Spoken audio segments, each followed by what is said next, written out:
Saa 8 za usiku. Umelala, ghafla unaota unakimbizwa, kitu kinakufuata. Miguu ni kama inagoma kutembea. Unashtuka, mapigo ya moyo yanakwenda mbio, kijasho chembamba kinakutiririka mithili ya kamanda mtegua mabomo. Unapumua haraka haraka kuliko kawaida.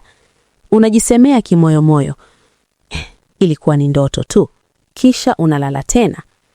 Wataalamu wa saikolojia wanasema kuwa 95% ya ndoto tunazisahau ndani ya dakika 5 tu baada ya kuamka. Lakini ndoto hizi 5 huwa zinajirudia mara kwa mara na zinabaki akilini mwako siku nzima. Lakini hebu ngoja nikwambie kitu ambacho wengi hawajui. Ubongo wako hauzungumzi kwa maneno, hauzungumzi kwa maandishi. Ubongo wako unazungumza kwa ndoto. Na pale unaposema ilikuwa ni ndoto tu, unaipuuzia akili yako inayojaribu kukuokoa. Leo nitakwambia ndoto 5 ambazo ukiziota usiku zinabeba ujumbe mkubwa sana, na ukizipuuzia utaendelea kupoteza vitu vingi bila kujua kwa nini unapoteza. Kaa hapa kuanzia mwanzo hadi mwisho, kwa sababu ndoto ya 3 itakushangaza zaidi. Ndoto ya kwanza ni kuota unaanguka kutoka juu.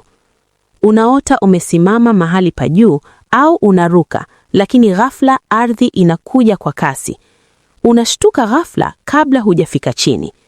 Saikolojia inasema kuwa ndoto ya namna hii inamaanisha kuwa unapoteza udhibiti wa kitu maishani mwako.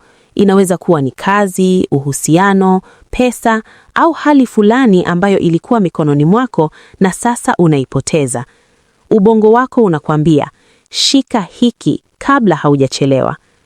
Cha kufanya, jiulize asubuhi baada ya ndoto hii, ninachoogopa kupoteza ni nini?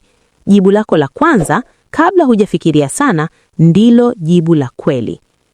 Ndoto ya pili ni kuota unang'oka meno.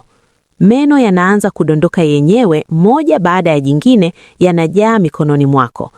Ndoto hii imekuwa ikiwasumbua watu wengi zaidi duniani kote kuliko ndoto nyingine yoyote, kila rangi, kila nchi, kila umri. Wataalamu wa saikolojia wanasema kuwa ndoto hii inasababishwa na hofu moja kubwa, hofu ya jinsi wengine wanavyokuona.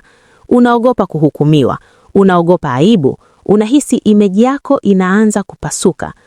Meno katika lugha ya ubongo yanawakilisha nguvu, kujiamini na sura yako mbele ya ulimwengu. Ubongo wako unakwambia, unajali sana maoni ya watu, na hiyo inakuchosha sana bila wewe kujua. Ndoto ya 3 ni kumuota mtu aliyefariki akizungumza na wewe. Hii ndiyo ndoto ambayo watu wengi wanaiogopa, lakini pia ni ndoto ambayo inamwachia mtu hisia ya ajabu moyoni mwake. Unamuona, anakuangalia, anakusemesha, wakati mwingine anatabasamu, wakati mwingine kwa huzuni. Unaamka na majonzi mazito moyoni kwako. Sio huzuni tu, sio furaha tu. Ni mchanganyiko wa vitu viwili ambavyo hauwezi hata kuvielezea.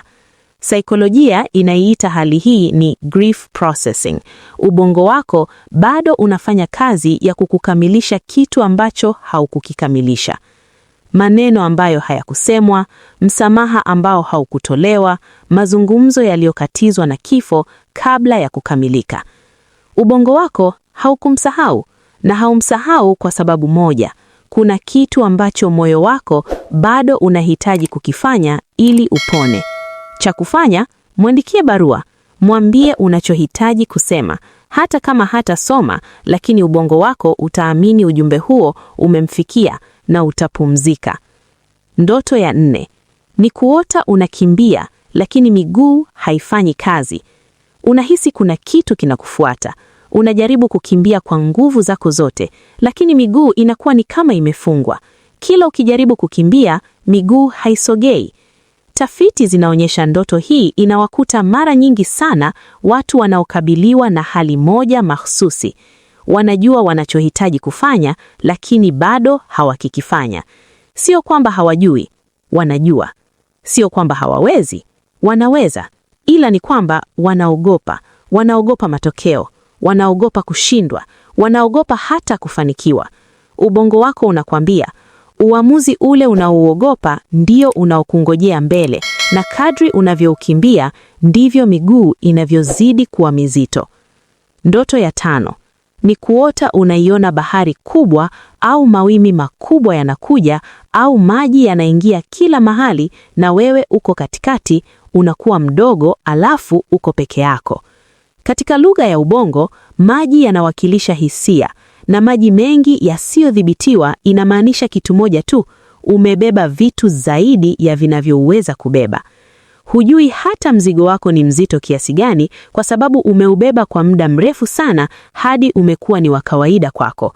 Lakini ubongo wako unaona, ubongo wako unahisi, na usiku unakuambia ukweli ambao mchana hukutaka kuusikia. Unahitaji msaada, unahitaji pumziko, unahitaji mtu wa kukaa naye bila kulazimishwa. Kutafuta msaada sio udhaifu, ni ushujaa wa aina yake kabisa. Ndoto hizi zote 5 zinatoka mahali pamoja, kwenye ubongo wako ambao unafanya kazi hata ukiwa umelala, ukijaribu kukuambia ukweli ambao mchana huwa unaukimbia. Sasa nakuuliza swali moja. Ndoto hipi kati ya hizi 5 umewahi kuiona au unaiona mara kwa mara? Niambie kwenye comments, niandikie namba moja tu, hiki, hiki, hiki au hiki. Majibu yenu ndiyo yatakayoniambia ni ndoto hipi niifafanulie kwa kina katika video ijayo kwa ajili yenu. Kama video hii imekugusa, bonyeza like. Kama unajua mtu anayesema niliota ndoto ya ajabu, mshirikishe video hii. Labda hili ndilo jibu alilokuwa likitafuta. Subscribe na bonyeza alama ya kengele ili uwe wa kwanza kupata kila video yangu mpya hapa. Asante kwa kuitazama video hii mpaka mwisho, na kwaheri.